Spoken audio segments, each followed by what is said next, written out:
सभी का स्वागत है एंड आज की क्लास में हम लोग बात करने वाले हैं class 9th mathematics introduction to Euclid geometry chapter 5। ठीक है, इस एक्सरसाइज में जितने भी चैप्टर होंगे उनको हम डिटेल में सॉल्व कर रहे होंगे और वो क्वेश्चंस जो आपके एनुअल एग्जाम्स हो या फिर हाफ ईयरली एग्जाम्स हो दोनों के लिए इंपॉर्टेंट होते हैं, वो क्वेश्चंस भी हम डिटेल में सॉल्व करने वाले, सो दैट आपको वीडियो को लास्ट तक वॉच करनी है और हर एक क्वेश्चन को डेप्थ में समझने का प्रयास करना है। ठीक है ना, तो चलते हैं इस एक्सरसाइज के क्वेश्चंस की तरफ और उससे पहले समझ लेते हैं कि बेसिक फंडामेंटल क्या है जो आपको जानना चाहिए। ठीक है, इस चैप्टर के अकॉर्डिंग। ठीक है, तो यहाँ पर जैसे क्या आपको पॉइंट, सेगमेंट, लाइन, इनके बारे में बेसिक अंडरस्टैंडिंग है। पैरेलल लाइंस क्या होती है, परपेंडिकुलर लाइंस क्या होती है, इंटरसेक्टिंग लाइन क्या होती है। अगर आपको ये आ रही तो बहुत अच्छी बात है, फिर हम सीधा थ्योरम्स की तरफ चलेंगे। क्लियर है ना।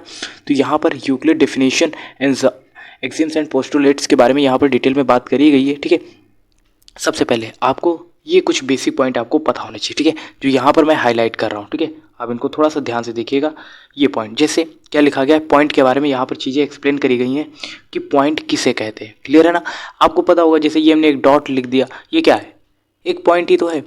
यानी कि किसी भी चीज़ को रिप्रेजेंट करने के लिए जिस डॉट का हम प्रयोग करते हैं उसे क्या कहते हैं, पॉइंट कहते हैं। क्लियर है ना। अब यहाँ पर इन्होंने क्या पॉइंट के बारे में बताया वो समझने का प्रयास करना। A point is that which has no part, यानी कि एक पॉइंट है जिसके पास कोई भी पार्ट नहीं होता, उसे हम लोग क्या कहते हैं, पॉइंट कहते हैं। या फिर किसी भी चीज़ को रिप्रेजेंट करने के लिए जिस हम डॉट का यूज़ कर रहे होते हैं उसे ही हम लोग क्या कहते हैं, पॉइंट कहते हैं। यहाँ तक कहानी क्लियर है। ठीक है, उसके बाद सेकेंड क्या है, a line is a breathless length. Line क्या होता है, जिसके पास ब्रीथलेस यानी कि उसके पास ब्रीथ नहीं होती। क्लियर है कि नहीं। अब इसका मतलब क्या हुआ, यानी कि जैसे एक लाइन है और लाइन के लिए हमेशा याद रखना दो पॉइंट का होना बहुत इंपॉर्टेंट हो जाता है। ठीक है, जैसे एक लाइन है, ये निकली एक दूसरे पॉइंट तक पहुंच गई, यानी कि ये जो एरिया होगा इतना होगा एक लाइन। क्लियर है ना। लेकिन एक पॉइंट से इनफाइनाइट लाइन खींची जा सकती है। अगर आपको याद नहीं रहेगा कोई बात नहीं, जितना मैं बता रहा हूँ अगर आप ध्यान से सुन भी रहे तब भी सफिशियंट है आपके नॉलेज के लिए। क्लियर है। उसके बाद क्या लिखा गया, थर्ड में क्या बताया गया, the end of line are points. ठीक है, अब देखो जहाँ पे लाइन ये एंड हो रही है, ठीक है, ध्यान से देखना। आप कहोगे एक स्टार्टिंग पॉइंट होगा और एक एंडिंग पॉइंट होगा, तो उसे क्या कहेंगे, पॉइंट्स कहेंगे। देखो ये स्टार्टिंग था तो इसे हमने पॉइंट कहा और जहाँ पे एंड हो रही है वो भी एक पॉइंट ही होगा। यानी कि अगर हम इसे ए से रिप्रेजेंट करें तो ये एक ए पॉइंट हो जाएगा और अगर हम इसे बी से रिप्रेजेंट करें तो ये बी पॉइंट हो जाएगा। क्लियर है ना। और ये जो रेड से एरिया दिखाया गया है वो क्या हो जाएगी, आपकी लाइन हो जाएगी, और जो ए और बी दिखाया गया है वो आपके पॉइंट हो जाएंगे। क्लियर है ना। उसके बाद थर्ड में क्या बोला गया है, अ straight line is a line which lies evenly with the points on itself. ठीक है, स्ट्रेट लाइन कैसी होती है, ये स्ट्रेट लाइन होती है और इसका एंगल कितने डिग्री का होता है, 180 डिग्री का होता है। क्लियर है ना। बस उसके बाद फिफ्थ में क्या बताया गया, a surface is that which has length and breadth only. ठीक है, यानी कि जो सरफेस होती है उसके पास लेंथ और ब्रेथ ही होती है और इसके अलावा कुछ नहीं होता। क्लियर है ना, यही आपको समझना था। उसके बाद the edge of a surface are lines. ठीक है, 7 में क्या बताया गया है, a plane surface is a surface which lies evenly with the straight line on itself. ठीक है, तो ये कुछ बेसिक चीज़ें थी जो आपने सीखने का प्रयास किया और आई होप आपको समझ में आया होगा। अगर आपने इसको पढ़ भी लिया है तब भी सफिशियंट है ना। अब इनका उपयोग कैसे करना है, कहाँ पर ये सब बातें आपसे पूछी जा सकती हैं। ठीक है, पहला, ठीक है, दूसरा और तीसरा ये ज़्यादा इंपॉर्टेंट है आपकी एक्सरसाइज ओरिएंटेड। ठीक है, तो इसलिए मैंने यहाँ पर इसके बारे में भी थोड़ी सी डिस्कशन कर ली है। और अब हम चलते हैं थ्योरम्स की तरफ, पोस्टुलेट की तरफ, कि उनमें बताया क्या जा रहा है और आपको समझाने का प्रयास क्या किया जा रहा है। ठीक है ना।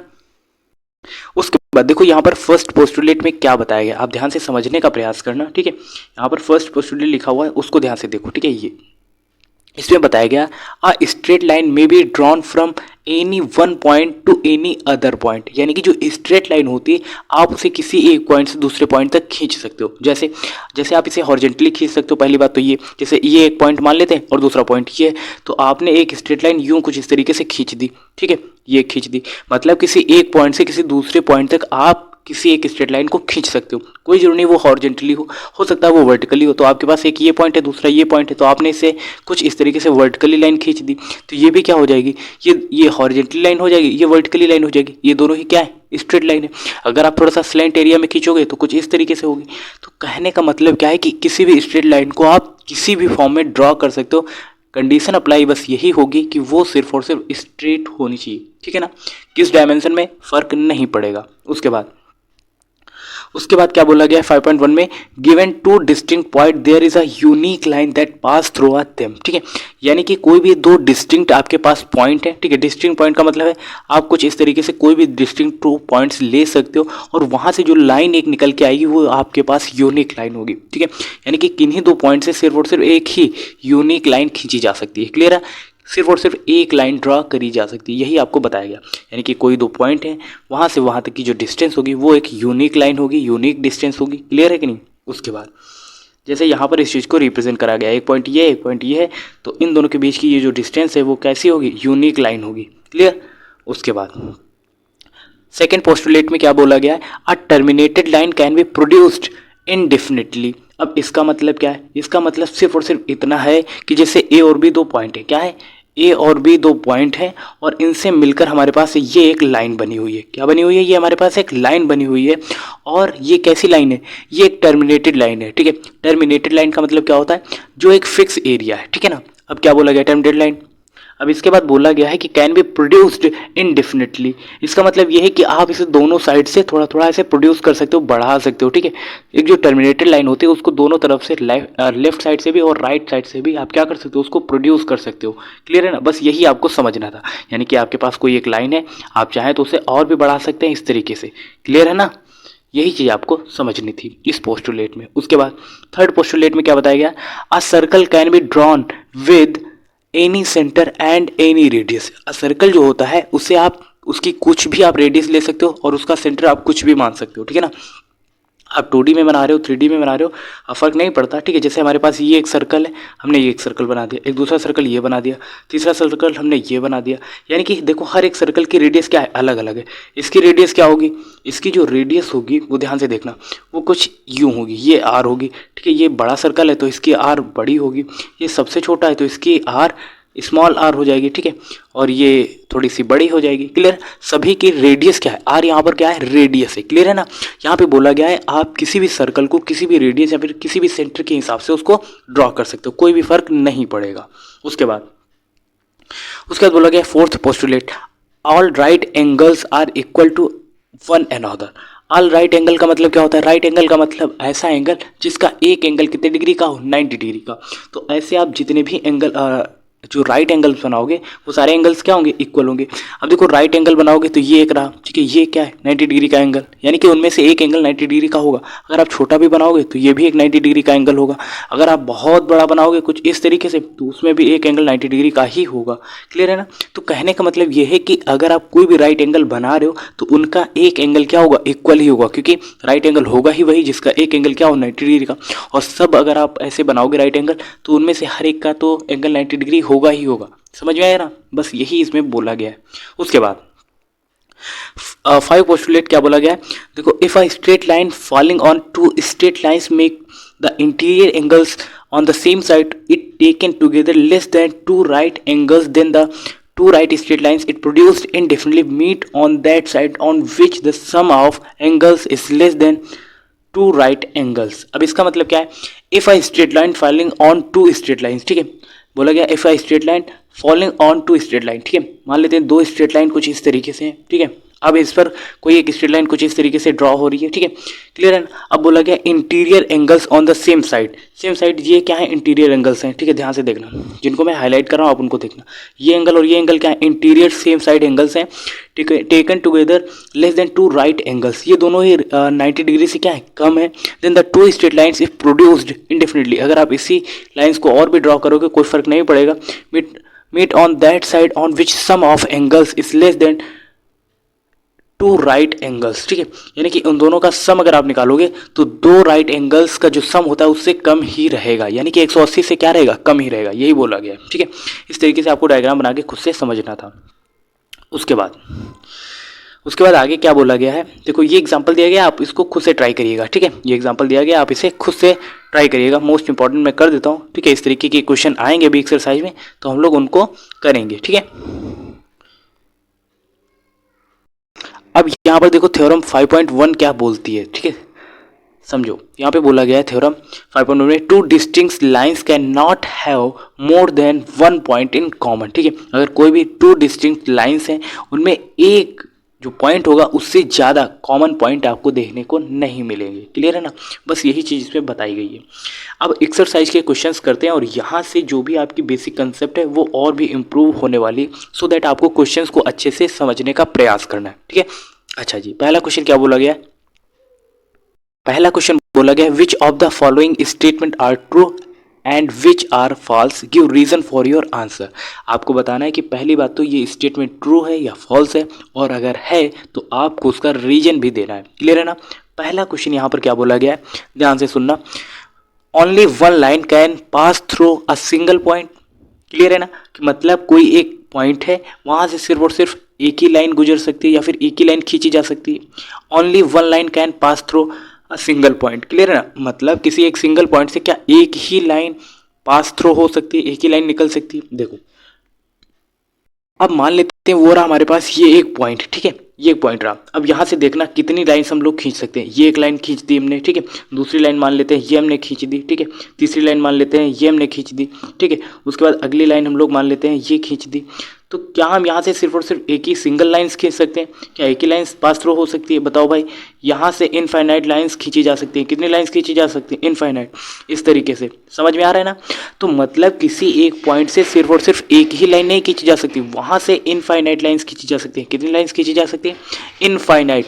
तो पहला क्या हो जाएगा?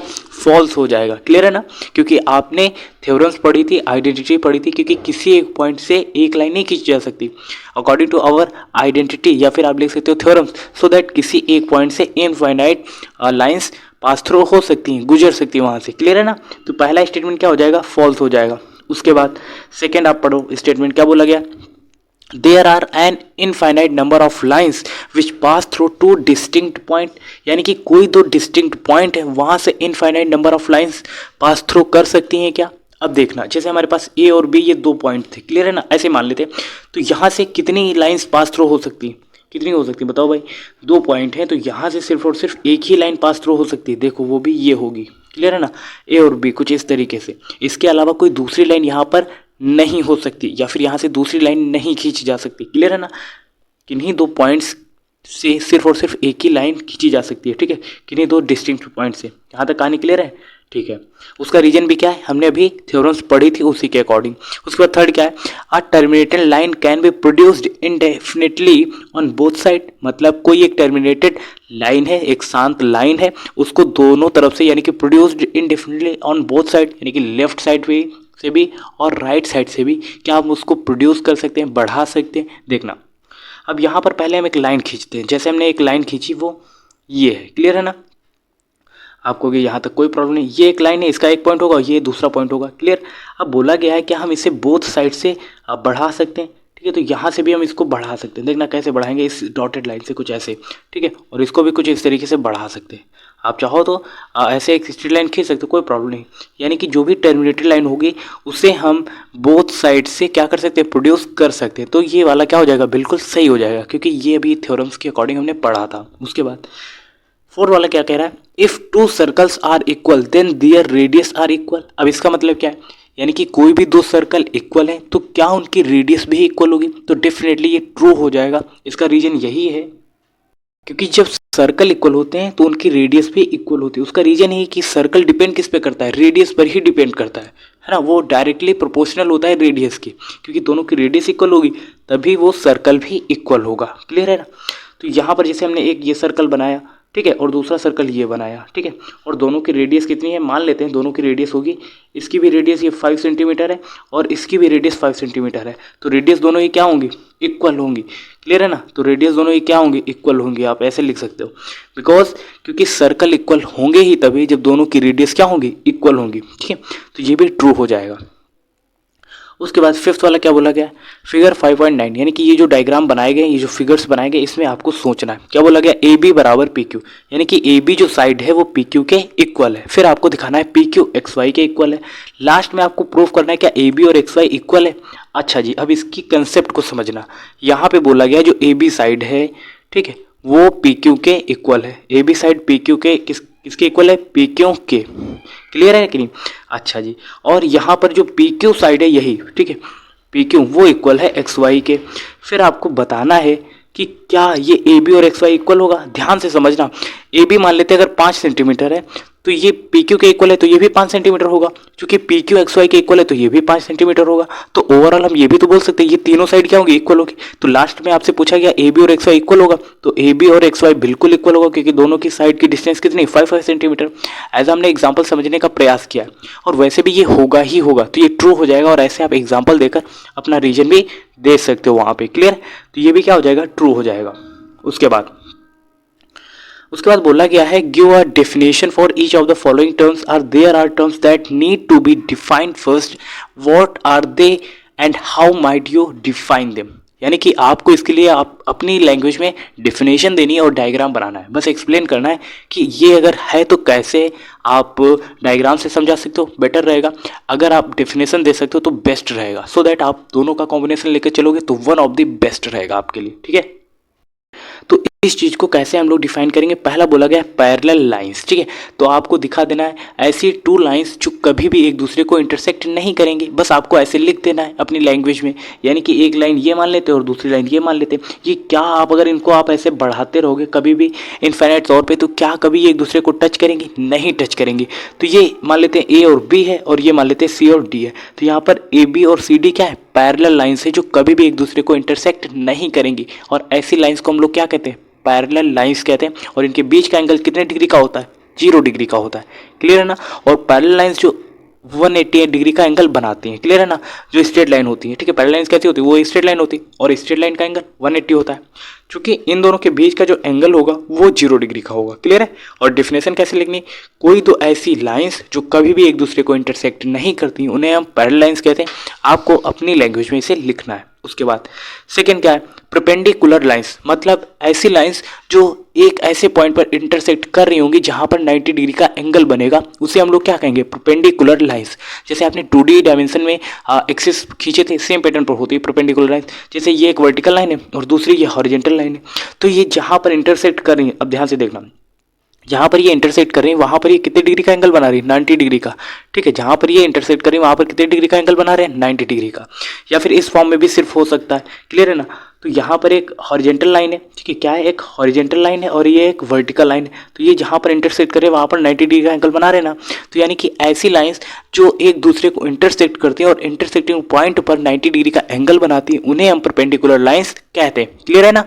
उसके बाद लाइन सेगमेंट क्या होता है, ठीक है। तो लाइन सेगमेंट का मतलब होता है एक तरीके से कोई एक लाइन है जैसे ए और बी, ठीक है। तो यहाँ पर एक पॉइंट सी मान लेते हैं, यहाँ पर डी मान लेते हैं, तो ए सी सी डी और डी बी ये सब क्या है, लाइन सेगमेंट ही तो है, क्लियर है।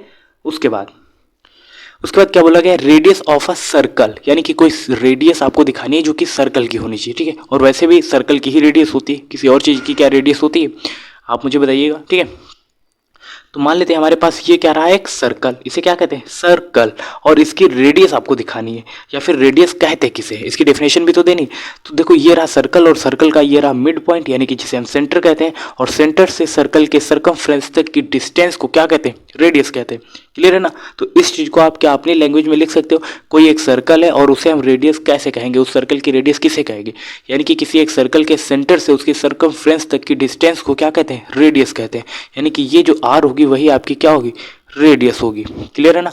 और आप में से कितने लोगों को पता है कि सर्कल का एरिया और इसके सर्कमफ्रेंस के लिए फॉर्मूला क्या होता है। तो देखो अगर आप एरिया निकाल रहे हो तो आपको अप्लाई करना होगा पाई आर स्क्वायर, और अगर आप इसका सर्कमफ्रेंस निकाल रहे हो तो उसके लिए 2 पाई आर इक्वल होता है, ठीक है। 2 पाई आर और pi r square, pi r square area के लिए है और सर्कमफ्रेंस के लिए क्या है, 2 पाई आर, क्लियर है कि नहीं। और आप में से कितने लोगों को पता है कि पाई की वैल्यू कितनी होती है। अगर आपको फ्रैक्शन में बताना है तो 22/7 बोल सकते हो। अगर आप इसको डेसिमल में बताना चाहते हो तो कितना हो जाएगा भाई, कितने लोगों को पता है, 3.14। ये क्या होती है, ये डेसिमल एक्सपेंशन के फॉर्म में है, क्लियर है ना। और आपको ये बताना है कि क्या 3.14 ये एक टर्मिनेटिंग नंबर है या फिर नॉन टर्मिनेटिंग नंबर है, क्योंकि मैंने आपको 1.2 या फिर 1.3 एक्सरसाइज में डिटेल में इस चीज़ के बारे में बताया था कि टर्मिनेटिंग क्या होता है, नॉन टर्मिनेटिंग क्या होता है और किस तरीके से इन चीज़ों को पहचानते हैं। तो आपको बताना है 3.14 क्या टर्मिनेटिंग नंबर है या फिर नॉन टर्मिनेटिंग नंबर है, क्लियर है। तो यहाँ तक कहानी क्लियर है। उसके बाद बोला गया स्क्वायर। अब आपको बताना है कि स्क्वायर की शेप कैसी होती है, ठीक है। तो स्क्वायर स्पेशली ये कुछ इस तरीके से बनता है, क्लियर है ना। अब स्क्वायर की खास बातें क्या होती है या फिर वो इम्पॉर्टेंट प्रॉपर्टीज़ क्या हैं जिसके बेस पर हम पहचानते हैं, फाइंड आउट करते हैं कि ये एक स्क्वायर है। ठीक है, सबसे पहले समझना स्क्वायर में कितनी साइड्स होती हैं, 4 साइड होती हैं, और 4 साइड होंगी तो 4 कॉर्नर भी होंगे, 4 क्या होंगे, कॉर्नर भी होंगे। क्लियर है कि नहीं? हर एक कॉर्नर से जो डिस्टेंस होती है वो इक्वल होती है। अगर मान लेते हैं यहाँ पर इसकी लेंथ x सेंटीमीटर है तो ब्रेथ भी कितनी सेंटीमीटर होगी, x सेंटीमीटर। ठीक है, तो ये चीज़ आपको याद रखना है। तो ये भी x हो जाएगा और ये भी x हो जाएगा। ओवरऑल जो स्क्वायर होती है उसकी चारों साइड्स क्या होती है, वो इक्वल होती हैं, और हर एक एंगल 90 डिग्री का बन रहा होता है। कितने डिग्री का बनता है, 90 डिग्री का, यानी कि हर एक एंगल राइट एंगल होता है और इसके साथ हर एक साइड इक्वल होती है, उसे हम स्क्वायर कहते हैं। अब आप में से कितने लोगों को पता है कि इसका एरिया कैसे निकालते हैं और इसका पेरीमीटर कैसे निकालते हैं? ठीक है, तो एरिया के लिए क्या होता है, साइड का स्क्वायर, यानी कि x लिखा है तो यहाँ पर हम लिख सकते हैं इसका x का स्क्वायर, तो ये हो जाएगा एरिया के लिए फॉर्मूला। क्लियर है? और अगर आप इसका पेरीमीटर निकालेंगे तो उसके लिए क्या होता है, 4 इंटू साइड, और साइड यहाँ पे क्या है, x है। क्लियर है? तो पेरीमीटर हो जाएगा 4 इंटू साइड, और एरिया के लिए हो जाएगा साइड का square, square of side. Clear है? इस तरीके से आप लिख सकते हो। अगर आप इसकी डेफिनेशन लिखना चाहते हो तो यही होगा कि हर एक साइड इक्वल होती है और हर एक एंगल 90 डिग्री का होता है। ठीक है, बस उसे हम क्या कहते हैं, स्क्वायर कहते हैं। उसके बाद थर्ड क्वेश्चन क्या बोला गया, कंसीडर 2 पोस्टुलेट गिवन बिलो। ठीक है, ये जो 2 पोस्टुलेट दिए गए आप इनको खुद से करिएगा, क्योंकि मैंने पोस्टुलेट आपको सारे पढ़ा दिए।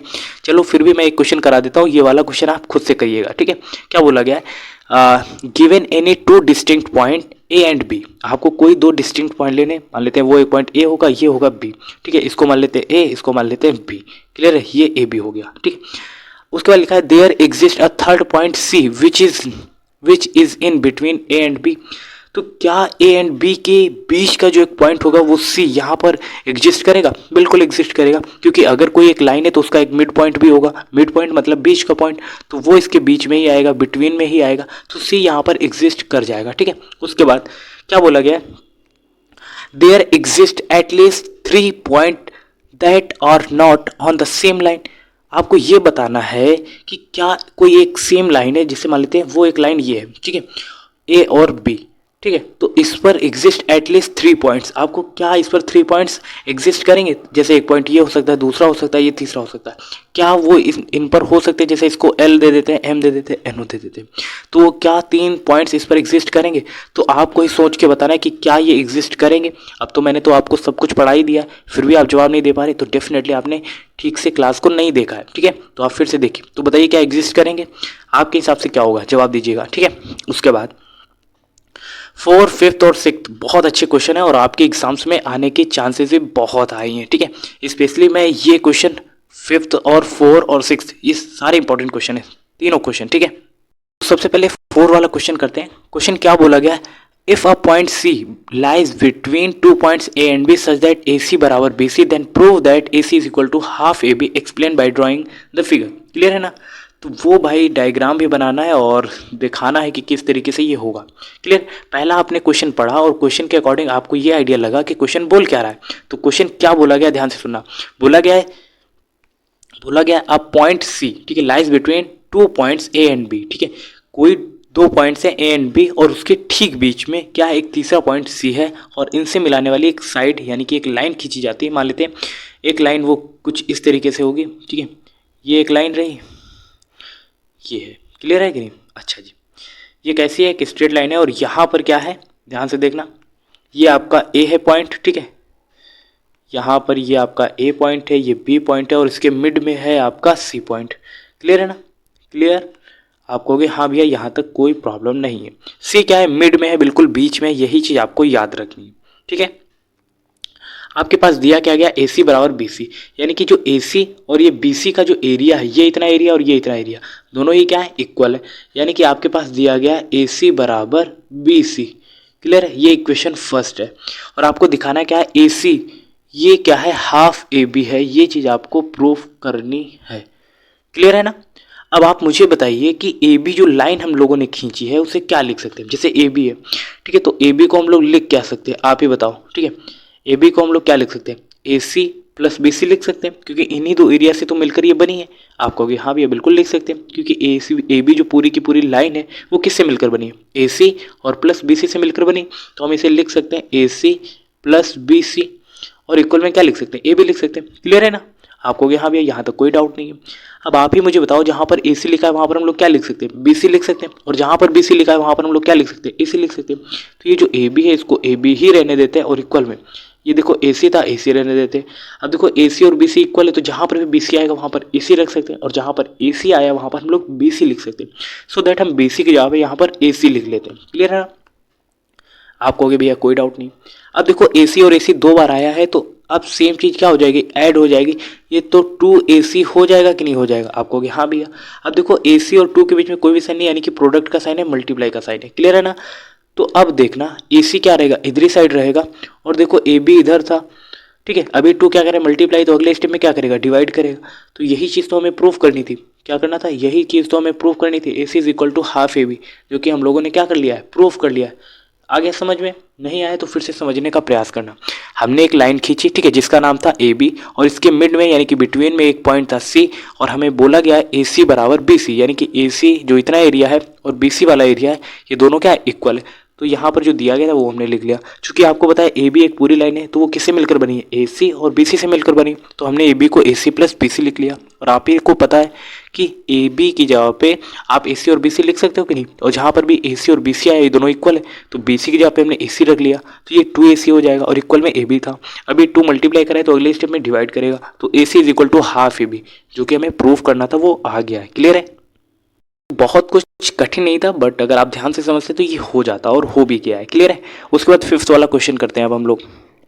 5th वाला क्वेश्चन क्या बोला गया है, in question 4 point C is called a midpoint of a line segment AP. Prove that every line segment has one and only one midpoint. ठीक है, आपको ये चीज़ प्रूव करनी है कि हर एक लाइन के पास सिर्फ और सिर्फ एक ही मिड पॉइंट होता है।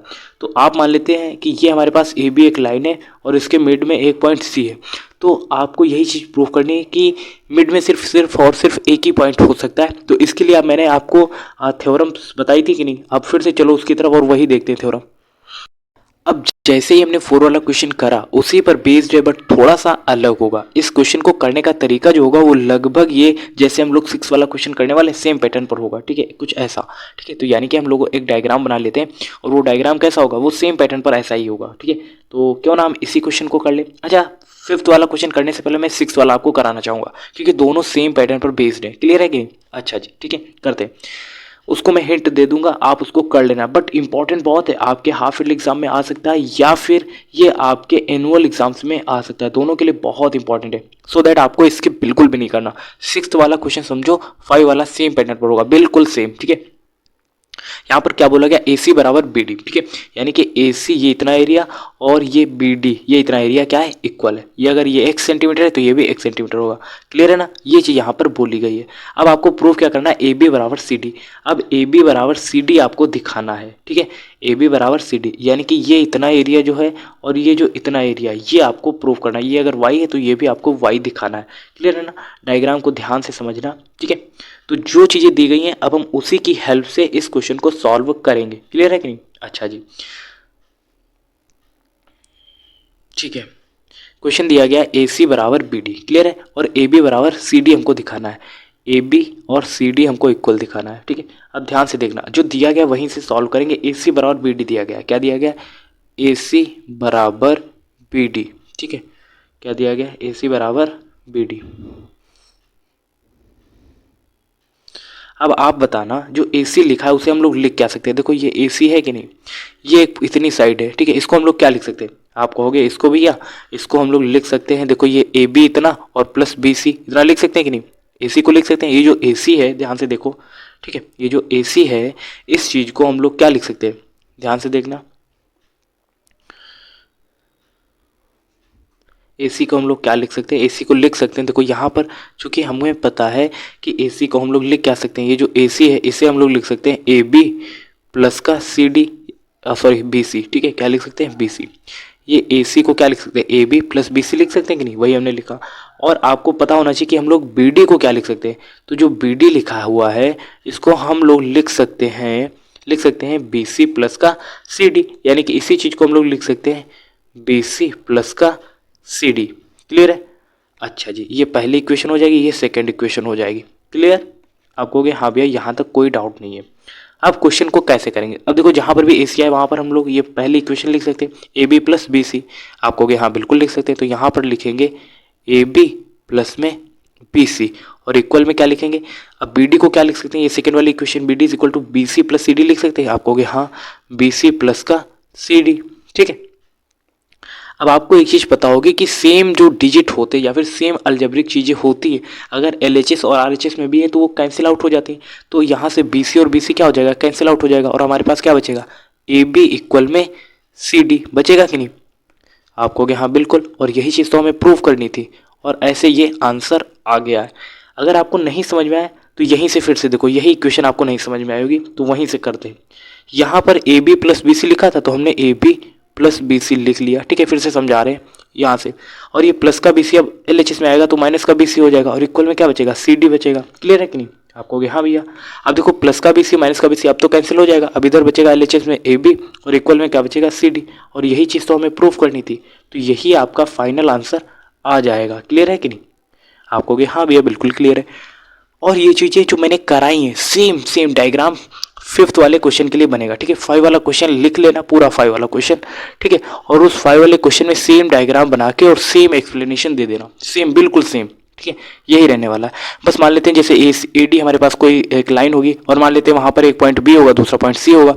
ठीक है, इन दोनों को जब हम इक्वल दिखाएंगे तो यहाँ पर ए बी बराबर निकल के आएगा सी डी, ए बी बराबर क्या निकल के आएगा, सी डी। तो यानी कि इन दोनों के बीच में जो मिड पॉइंट होगा उसका सिर्फ एक ही पॉइंट हो सकता है, एक पॉइंट के अलावा किसी भी लाइन का मिड पॉइंट नहीं हो सकता, सिर्फ और सिर्फ एक ही मिड पॉइंट हो सकता है। क्लियर है ना, तो सेम पैटर्न पर 5वां क्वेश्चन होगा तो आप उसको कर सकते हो। क्लियर, उसके बाद अब यहाँ पर जो 5th वाला जो हमने एक पोस्टुलेट कराया था उसी चीज़ को आपको पढ़ना है और फिर यहाँ पर उस चीज़ को मेंशन करना है। ठीक है, तो ये आप एक्सरसाइज से कर सकते हो।